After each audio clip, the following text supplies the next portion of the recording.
যদি বলি এক নারী একাই বদলে দিয়েছিলেন ভালোবাসার সংজ্ঞা এবং ইতিহাস, যিনি প্রেমকে বেছে নিয়েছিলেন সমাজের রোষের মাঝেও, তার ব্যক্তিত্বে ছিল রাজকীয়তা কিন্তু মনে ছিল অসীম প্রেম। এই সেই নারী যিনি প্রমাণ করেছিল ভালোবাসা ধর্ম, সমাজ ও সাম্রাজ্যের ঊর্ধ্বে।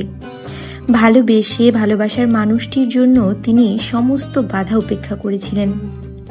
প্রেম, রাজনীতি আর ইতিহাসের এক অবিস্মরণীয় নাম মাস্তানি। হ্যাঁ, এটা মাস্তানির গল্প।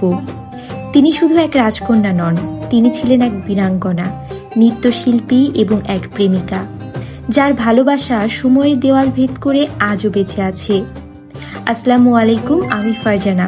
উইথ ফারজানা চ্যানেলে তোমাদের স্বাগতম। আজ তোমাদের আমি দেখাবো মাস্তানি লুকের ফুল মেকওভার। তার সাথে বলবো সেই নারীটিরই গল্প, যিনি ভালোবাসাকে সমাজ শৃঙ্খলের উপরে স্থান দিয়েছিলেন। রাজস্থানের বুন্দেলখণ্ডের রাজা ছত্রসাল এবং তার মুসলিম স্ত্রী রোহানী বেগমের কন্যা ছিলেন মাস্তানি। শৈশব থেকেই তিনি ছিলেন অনন্যা। ঘোড়সওয়ারি, তলোয়ার চালানো, সঙ্গীত আর নৃত্যে অত্যন্ত দক্ষ। তার চোখে ছিল রাজকীয়তা কিন্তু মনে ছিল অত্যন্ত কোমলতা।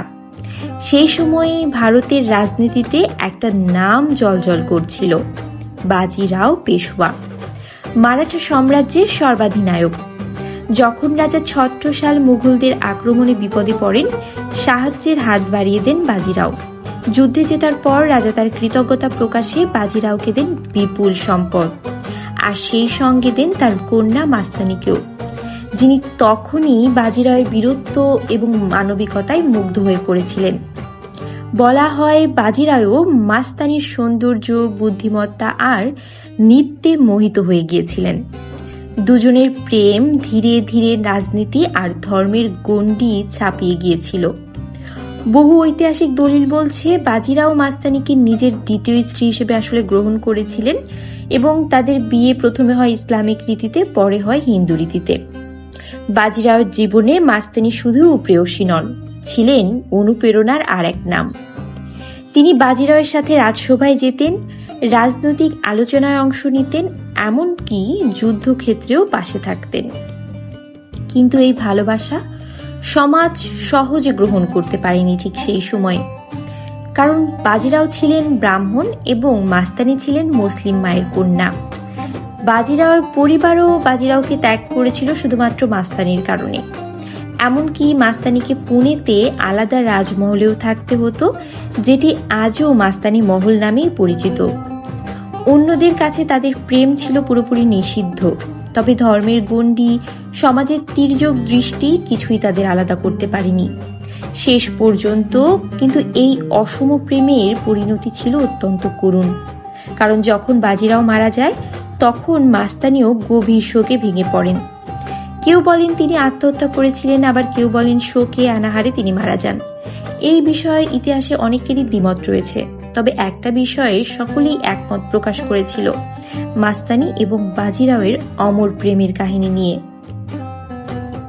মাস্তানি কখনো ধর্মীয় পরিচয়ে সীমাবদ্ধ ছিলেন না। যেখানে ধর্ম, সমাজ আর রাজনীতি বাধা হতে চেয়েছিলেন, তিনি ছিলেন মুক্তমনা নারী, যিনি ভালোবাসাকে ধর্মের ঊর্ধ্বে স্থান দিয়েছিলেন। সমাজের সব বাধা, অপমান আর বিরোধিতা সত্ত্বেও তিনি নিজের মর্যাদায় অটুট রেখেছিলেন।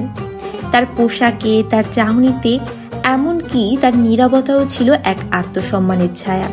তিনি ভালোবাসতেন বাজিরাওকে, কিন্তু কখনো তার মর্যাদা হারাননি। আজও মাস্তানির নাম উচ্চারিত হয় এক নারী হিসেবে, যিনি নিজের শক্তি, সৌন্দর্য আর ভালোবাসা দিয়ে ইতিহাসে অমর হয়ে আছেন। মাস্তানি, she was grace in silence and power in love. তাদের ভালোবাসার কাহিনী নিয়েই বলিউডে নির্মিত হয় বাজিরাও মাস্তানি মুভি, যেখানে দীপিকার সাজে ধরা দিয়েছিল রাজকীয়তা এবং কোমলতার সাথে অনন্য এক ব্যক্তিত্ব, ঠিক ইতিহাসের মাস্তানির প্রতিচ্ছায়া যেন। যার ফলে আমাদের কাছে এখন মাস্তানির নাম এলেই দীপিকার ব্যক্তিত্বময়ী মুখ এবং তার রাজকীয় সাজই আগে ভেসে ওঠে। আর এই কারণেই আজ আমি এই মুভি ইন্সপায়ার্ড পোশাক, গয়না এবং স্টাইলে নিজেকে সাজাতে বসেছিলাম।